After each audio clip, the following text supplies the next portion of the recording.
The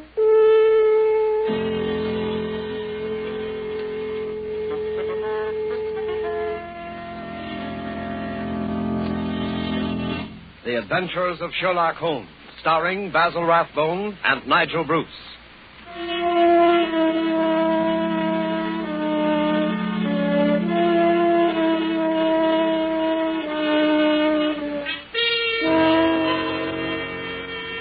The makers of Grove's bromoquinine tablets bring you another adventure of Sherlock Holmes, with Basil Rathbone as Sherlock Holmes and Nigel Bruce as Dr. Watson.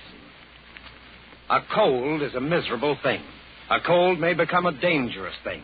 Even a so-called light cold can take a serious turn. Be prompt, be decisive in your treatment of a cold. At the very first sign of a cold, take Grove's bromoquinine tablets. Bromoquinine tablets quickly check the symptoms of a cold, quickly relieve the distress of a cold. They give you speedy results, which are very important. Don't monkey around when you can get such a dependable preparation as Grove's bromoquinine tablets. And now, here we are again on our usual visit to Dr. Watson. He's waiting for us in his study, a cheerful blaze crackling on the hearth. I'm very relieved to see you, Mr. Manning. Hasn't the weather been atrocious today? I was beginning to wonder if you'd be able to get here tonight through all this fog. Yes, it certainly is what you Londoners call a regular pea souper. Yes, indeed. It reminds me of the adventure of the missing submarine plans. A case that was solved in the underground. Underground? What you Americans call a subway. Yes, but what has a solution in a subway got to do with a foggy night? Well, you see, the affair started in weather exactly like this. It was the third week in November, the year 1895, to be exact. On Monday, a dense yellow fog had settled down upon London. On Thursday, it was still there, thicker and murkier than ever. At first, Holmes had turned his nervous energy to cross-indexing his huge reference books. But when, after pushing our breakfast chairs back for the fourth morning, we saw the greasy brown swirl still drifting past the windows, Holmes's patience snapped.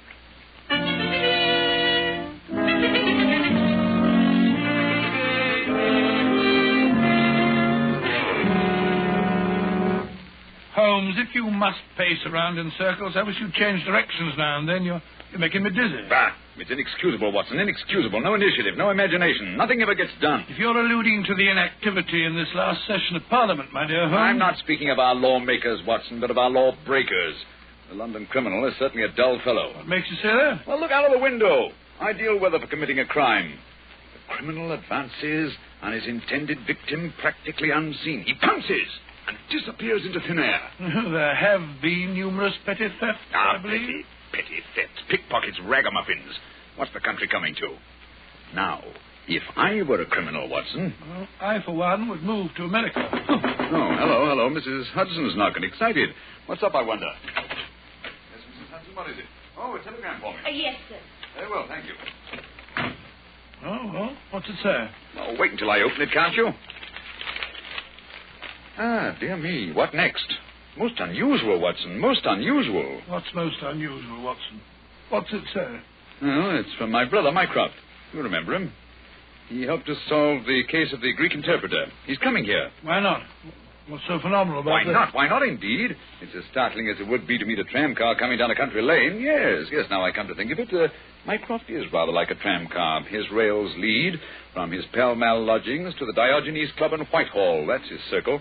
I wonder what upheaval could have derailed him. Doesn't the telegram explain?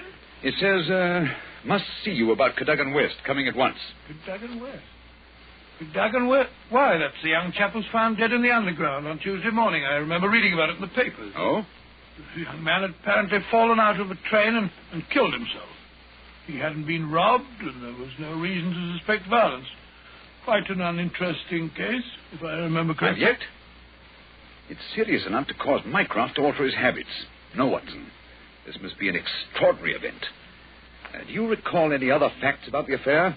Yes, I come to think of it, there was one unusual bit came out of the inquest. They were unable to ascertain at what point he entered the train, because his ticket was missing. Strange. What articles were found on the body?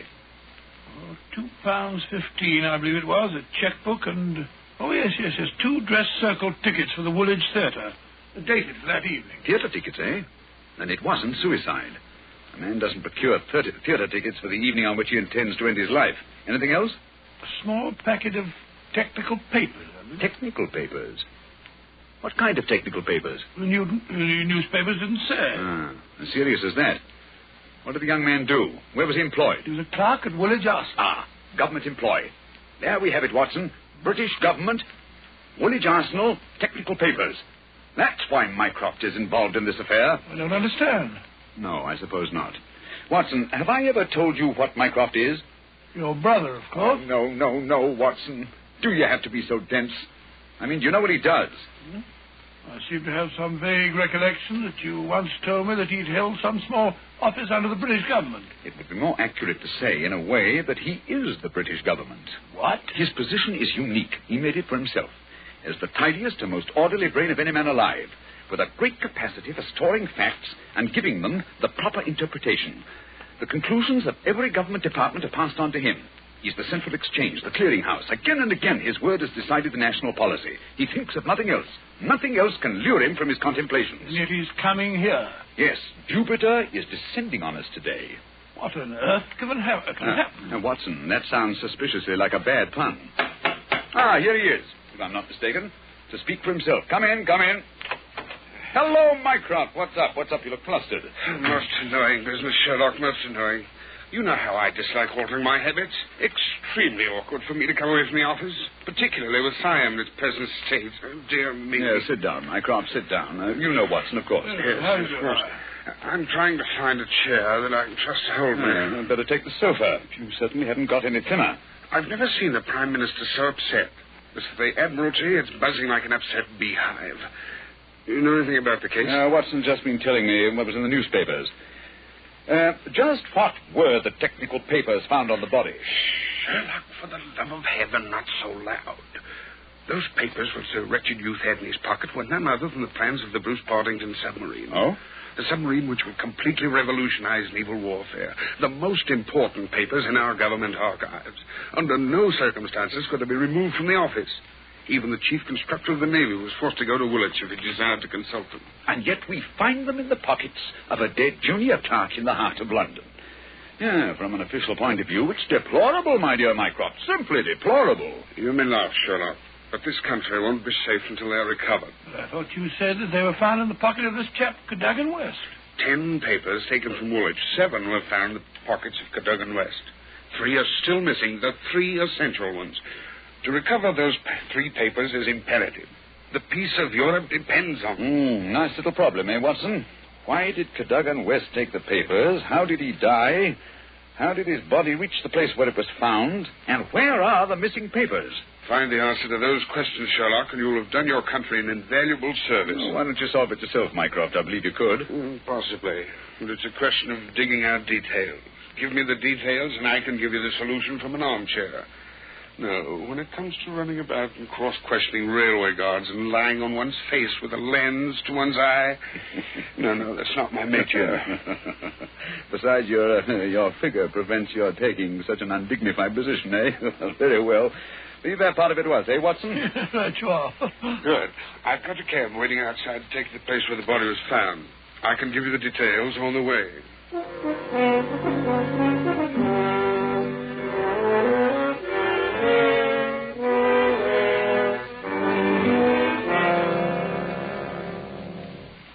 Now, Mycroft, who was the official guardian of these famous papers? No less a personage than Sir James Walter, a gentleman who's grown grey in the service. His patriotism is beyond suspicion. A bachelor, if I'm not mistaken. Lives with his brother. Yes. He was at the house of Admiral Sinclair at Berkeley Square during the whole of the evening when this accident occurred. The Admiral vouches for him. He's one of the 2 who have the only keys to the safe. And his key was with him all evening? Right. His key, the key to the building, and the key to the room. Who was the man with the other key? The senior clerk, Mr. Sidney Johnson. Man of 40, married, silent, morose, with an excellent service record. Any alibi? He, too, had his key with him and seems to have spent the evening playing a game of drafts with the greengrocer around the corner from his lodgings. Of course, he has only the word of this greengrocer to back him up. Oh, come, my dear Mycroft. No class discriminations, please. The word of a greengrocer is often just as good as that of an admiral. But what about Cadogan West? He had a good reputation. A bit hot-headed, but straight and honest. At least everyone thought so. He was next to Sidney Johnson at the office. His duties brought him into daily personal contact with the plans. No one else ever had the handling of them. Oh, it's perfectly clear. He must have taken... Ah, not so fast, Watson, not so fast. Who locked them up that night? Mr. Sidney Johnson. Ah, they were of value, commercially, I mean. Oh, yes. There's no doubt that West could have got several thousands for them very easily. And yet, only a small amount of money was found on the body. Perhaps the buyer took it back after he'd murdered West. What puzzles me is, how did West obtain possession of those papers? To do so, he must have had a false key. Several false keys, Sherlock. He had to open the building and the room as well. Oh, well, several false keys then. Let me see. Suppose West did take the papers and went into town. And on the way back to Woolwich, where he is hoping to replace the papers, he's killed and thrown from the train. But the spot where the body was found is considerably past the station for London Bridge, which is the route to Woolwich. It's interesting. Also, if young West did make an appointment with some foreign agent to sell the papers that night, why didn't he keep the evening clear? Why buy 2 theater tickets? Exactly. Furthermore, he actually escorted his fiancée halfway there before he disappeared. A blind. That's what it looks like to me. Why did he take the papers at all? Why not copy them out in the office and sell the copies? He certainly had plenty of opportunity to do so. And why the absence of his underground ticket? Perhaps the ticket would have shown us which station was near the agent's house. So the murderer destroyed it. Good, Watson. Very good. And yet, I wonder. Well, here's the underground station. The railway authorities have sent a man round to show the exact place where the body was found. You won't change your mind and come with us? Go crawling round that black hole on my hands and knees. Not very likely. Well, I shall expect a report on your efforts this evening. Never expect too much, Mycroft. Never expect too much.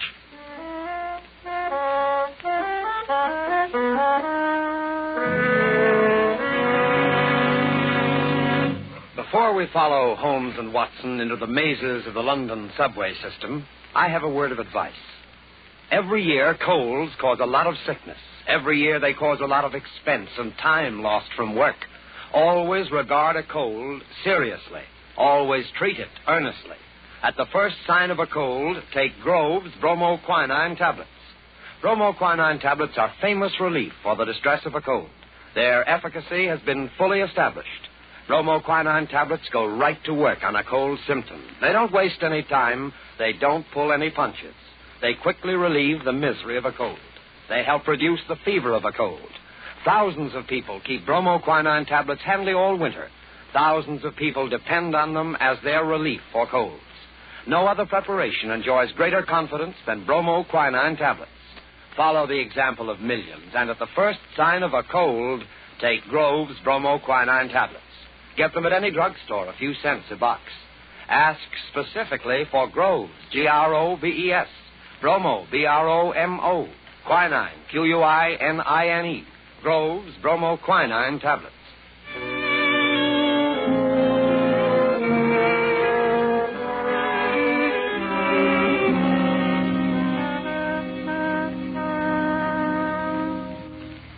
This way, sir. Step right along the tracks. It isn't safe. Supposing a train should come shooting round that curve. Oh, that's all right, sir. There won't be another for 5 minutes anyway. Here we are, sir. This is where they found the body. Right here alongside the rails. Lying on its face it was. Spooky old place, eh, Holmes? Like the catacombs, only without the skeletons. Yeah. Anything in his hands when they found him? No, sir. Were they clenched or spread out as if he were protecting himself? No, sir. There was what you might call relaxed. What time did all this happen? Well, sir, the train he was hoisted out of, as near as we can figure, passed along here about midnight on Monday. All the carriages have been examined for signs of violence, I suppose. They didn't find nothing, not even the missing ticket. There was a passenger to Aldgate on the ordinary train. About 11:40 it was. He said he'd heard a heavy thud, like something striking the line, just before the train reached this station. But it was so foggy, he said he was blessed if he could see what it was. Holmes, what's the matter? What are you staring at? The curve, Watson. What curve of it? of the rails. What of it? What do you mean? I suppose there aren't many curves as abrupt as this. No, sir, I can't say as there is. What have curves got to do with it? Oh, an indication, Watson, merely an indication. Unique. Perfectly unique. And yet, why not? I don't see any indications of bleeding on the line. No, sir, there wasn't any to speak of. But I understand there was a considerable wound. The bone was crashed right enough. Holmes, you hear that? It's a train. It's coming this way. Run, sir. Run for your life. Yes, but where? Up ahead. There's a place where the train switches off. Run, Watson, run. It's just around the curve. We'll never make it. Yes, we will. Faster, faster. There's the switch up ahead. Come on. Here comes the train now. We'll make it. Ah, Justin, Watson, for the love of heaven. You're on the wrong track.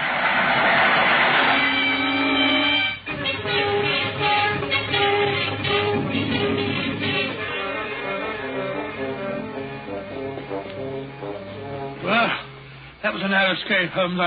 I must say my knees are still shaking. Look at the shoulder of my coat where you pulled it there. Lucky thing for you that I did. Where are we off to now in this fog? Yes, it's a nice afternoon. Suppose we pay a few calls.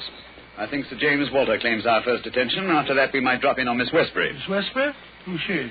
She is Cadogan West's fiancée and the last person to see him alive. Holmes, we seem to be going around in circles. We've accomplished absolutely nothing so far except to get ourselves nearly annihilated in the underground. After all, it's perfectly obvious that the young man had a quarrel with someone, in all probability the agent, to whom he sold the papers, and got himself thrown out of the railway carriage for his paying. I disagree with you, my dear Watson. His body fell from the roof of the carriage where it had been placed. Cadogan West met his death elsewhere. The roof of the train? Consider the facts, Watson. A, the curve in the tracks. The body is found at a spot where the train pitches and sways as it comes around the points. B, there was no ticket. C, there were no signs of bleeding on the line because the body had bled elsewhere. Of course. Everything fits together, but where was the body placed on the train? I think I can make a fair guess of that, my dear Watson. Here we are. This is the famous official villa of Sir James Walter. And that, if I'm not mistaken, is his brother, Colonel Valentine, just coming out of the house. What's the matter with the man? He looks positively haunted. Oh, pardon me, Colonel Valentine, but can you tell me if Sir James is at home? Sir James, sir? Sir James is dead. Good heavens, dead? He died this morning. It's terrible. Terrible. How did he die? Oh, it's this horrible scandal. My brother, sir, was very sensitive of his honor. He couldn't survive the disgrace to his department. It broke his heart. Pardon me, gentlemen, I must go. It broke his heart. Most appalling development. Eh, Holmes? I wonder if his death was natural, or if the poor fellow killed himself.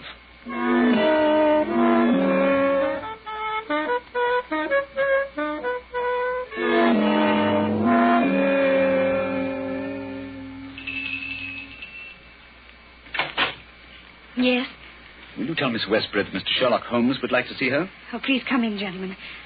I'm Violet Westbury, Mr. Holmes. I've been expecting you ever since I heard you had taken the case. Please be seated. Well, thank you. Oh, Mr. Holmes, we must save his good name. He couldn't have done it. Cadogan was the most chivalrous, patriotic gentleman on earth. He couldn't have done it. He would have cut his right hand off rather than sell a state secret. But the facts, my dear Miss Westbury. I admit I can't explain them. Was he in need of money? No, Mr. Holmes.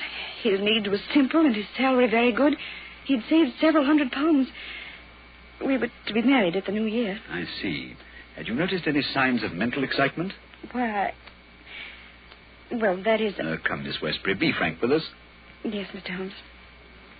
That night, I had a feeling that there was something on his mind. Mm-hmm. Tell us about it, will you? We were on the way to the theater. It was a foggy night, you remember? We were walking slowly. Our way took us close to his office. Cadogan seemed thoughtful and worried.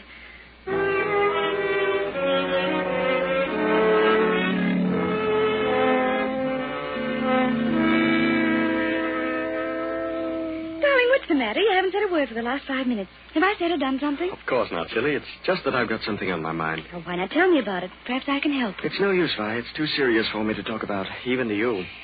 You know, sometimes, Caddy, I feel just the least little bit jealous of that old job of yours when you're cooped up in that building all day. Oh, now you're not going to be jealous of a building. Well, not really. But it is funny to think of a husband having secrets he can't tell his wife. Mighty important secrets, I can promise you. There's one in particular that any foreign spy would pay good money to get hold of. How thrilling. Well, I don't know. They're awfully slack about some things over there in that building, Violet. What's too slack?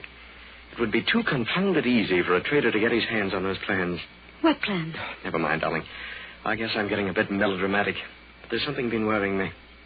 Hello, what's that? What's what? Over there, that shadow moving along the side of the building. It's a man. So that's it. I always suspected. Oh, what's the matter? You're so excited. What's wrong? Stay here, Violet. There's something I have to find out. Stay here.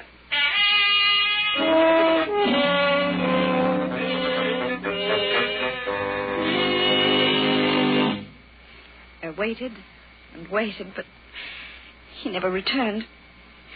Oh, Mr. Holmes, if you could only save his honor, it meant so much to him. We shall do our best, Miss Westbury. This shadow, this man moving along the building. Did you see it, too? I think I did, Mr. Holmes. But the night was so foggy, I can't be sure.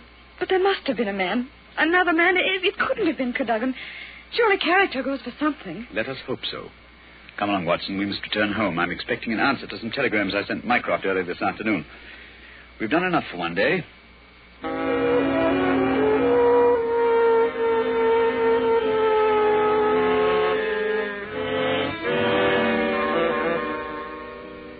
Holmes, where have you been all day? You left this morning before I was up. Now you've come home with your towel awry, your suit torn, and as ravenous as a wolf. Yes, I've had a bit of exercise, my dear Watson. Pass me the tongue, will you? It would have done you good to go along. Yes, what were you doing? Investigating the premises inhabited by foreign spies known to have been in London on last Monday. Mycroft sent me a list of them. Took a bit of doing, too. Climbing walls, breaking into cellars, prowling around rooftops. Well? I discovered there was only one residence which had the proper facilities for disposing of West's body after the murder. Well, whose residence was that? It belongs to a Hugo Oberstein. The address is 13 Caulfield Gardens, Kensington. The gentleman himself has departed for Europe. Gone, has he? And he took the plans with him. It's too late. Not necessarily, Watson. What can we do now? We're going to keep a rendezvous with the gentleman who stole and sold those plans. The assignation will take place at Mr. Oberstein's house this evening at 9. What the deuce are you talking about? These newspaper clippings. I found them in the drawer of Hugo Oberstein's desk. Read them. The Daily Telegraph agony column. The first one says, too complex a description, must have full report, terms agreed to, payable when goods delivered. Signed, Pirro. Pirro, indeed. Sounds like a Mardi Gras. Now, read on, Watson, read on. Second goes, matter presses, must withdraw offer unless contract completed. Pirro again. And the last?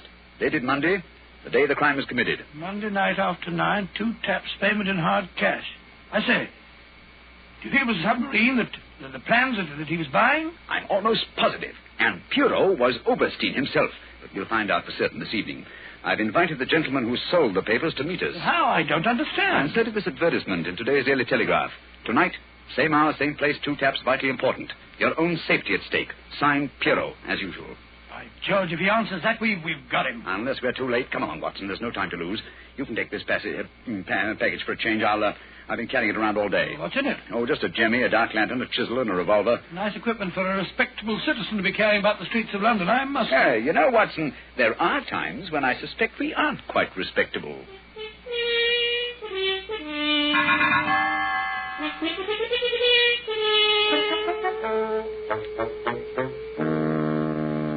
Here we are. This is Caulfield Gardens. Thank heavens, it's still foggy. I shouldn't like to be caught in the act of housebreaking. Yeah. Over this wall, Watson. There's a window we can easily pry open in the back.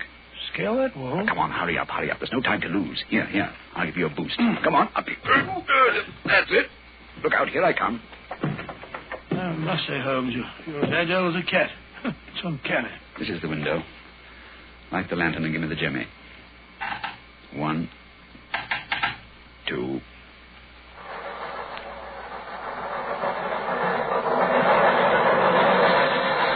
Holmes, the underground runs right past here, almost on the level of these windows. I could have reached out and touched it. Yes, quite convenient, wasn't it? It was here the body was placed on the roof of the train. Now, look on this windowsill. You can see the soot is blurred with the rest of the body. And here, look. This brown stain is blood. Nasty, eh, Holmes? Let's get on to the house. Very well, then. Come along. The window's open. Easy, don't break the glass. Supposing Oberstein should happen to return home. Well, we must take our chances in this business. Come along, Watson, come along. My visitor will expect to be let in by the front door. I wish these stairs didn't squeak so. 9 o'clock. We can expect him at any moment now. You take your position on one side of the door. I'll be on the other. So we can pounce on him when he enters. I'll throw my greatcoat over his head. Oh, well, I wish he'd hurry. Shh, Watson. What if he doesn't come? There he is. Ready now. I'll open the door. You wanted me? No, you don't. Take that. What the... Easy, Watson, easy. All right, Holmes, I've got him. Well, let's take a look at our catch. Take the overcoat away, Watson. Right. Hi, it's Colonel Valentine Walter, Sir James's brother. Quite. Well, sir, what have you to say for yourself? Why did you steal the Bruce-Partington Plans? Who are you?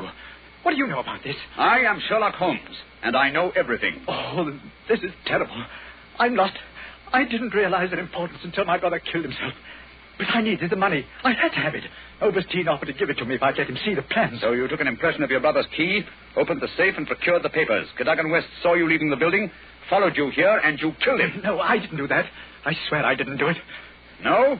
Then perhaps you'd better tell us who did murder Cadogan West and placed him on the roof of the railway carriage. I'll tell you. I promise you I will. I did the rest. I confess it, but not that. Very well, then. How did it happen? I got the papers, as you've discovered. Made my way through the fog until I reached the door. Once or twice, I fancied I was being followed. I could hear footsteps on the pavement behind me.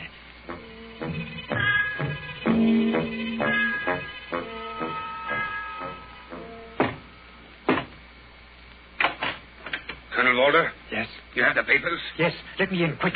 I think someone's been following me. Yes, it's me. You can't do this, Valentine. It's treason. All right, you hear? No, you can't sell the papers, Valentine. I won't let you. They should see. Look out, West. Take that. Oh. How do you like that, my impetuous young friend? Papa Oberstein, he knows how to use a blackjack, eh? You've killed him. So? It's murder. I'm going to get out of this. Oh, no. I think different. You will come in here if you do not wish to taste the blackjack, too. But That is better. Oh, what can we do? They'll find the body. I have an idea. First, I look at those papers.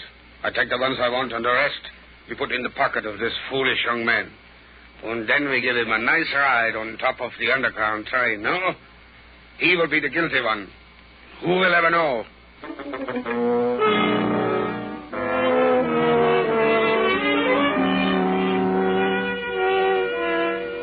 What a thoroughly unpleasant gentleman. What a pity that he got away with the papers, Dr. Watson. Oh, but he didn't. Oberstein had left a Paris forwarding address with Colonel Walters. That gentleman sent him a letter dictated by Holmes, saying that he had discovered that one essential detail in the plans was missing, and that he had procured a tracing which would make it complete for a price. And did Oberstein swallow the bait? Did he swallow it? He was arrested as he got off the boat at Folkestone. Some weeks later, I learned, incidentally, that Holmes had spent a day at Windsor Castle and returned with a remarkably fine emerald tie-pin. When I asked him where he got it, he answered it was just a small present from a certain gracious little old lady for whom he'd been able to do a small favor. Yes, and I think I can guess the lady's august name. Elementary, my dear Mr. Manning, elementary. I see. Ladies and gentlemen, in just a moment, Dr. Watson will be back to tell us about next week's story. In the meantime, let us repeat. Watch out for colds. At the first sign of a cold, take Grove's bromoquinine tablets.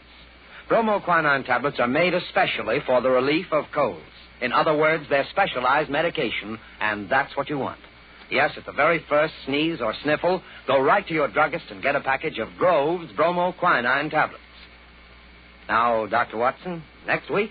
Next week, I think I'll tell you the story of the lion's mane. The lion's mane. What was that, Dr. Watson? Oh, the answer to that question, Mr. Manning, almost stumped Sherlock Holmes himself. Suffice it to say that they were the last words gasped out by a dying man as he lay writhing in agony on the sands of the Sussex coast.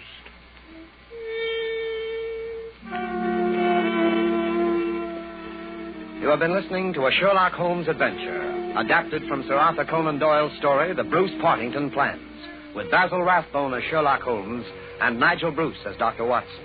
The dramatization was by Edith Miser. This program is presented from Hollywood every week at this same time by the makers of Grove's bromoquinine tablets. Quick relief for colds. This is Knox Manning speaking.